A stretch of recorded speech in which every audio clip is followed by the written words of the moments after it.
d'être fabriquées dans l'Union européenne, en Slovénie, en Turquie, en Espagne, alors que ces voitures devraient être au moins celles que nous vendons en France. Produisons-les en France.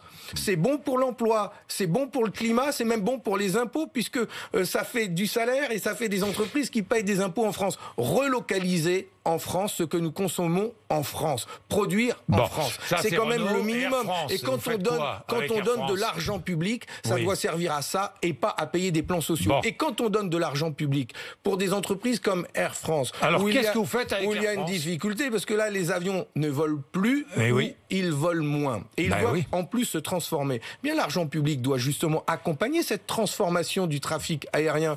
D'abord parce que on veut avoir des avions beaucoup moins polluants. Il y a des investissements. Est-ce qu'on peut éviter des suppressions d'emplois à Air France ? Je vous dis franchement, je vous pose franchement la question, oui ou non ? Laissez-moi franchement vous répondre. Alors allez-y. Nous avons notre idée là-dessus. Parce que quand il y a des entreprises qui doivent se transformer, et il y a beaucoup d'investissements à faire dans la recherche, et justement dans la formation des salariés pour travailler dans la transformation de cette entreprise, au lieu de donner de l'argent public qui va servir à faire des licenciements, non, qui va sauver l'entreprise, l'argent public. Nous préférons donner de l'argent public pour former des salariés, ou se former pour poursuivre leur travail dans l'entreprise, ou peut-être quand là, il y a un choc inévitable, eh bien que ces salariés puissent changer d'activité. Je préfère que l'on donne de l'argent public pour se former plutôt que chômer.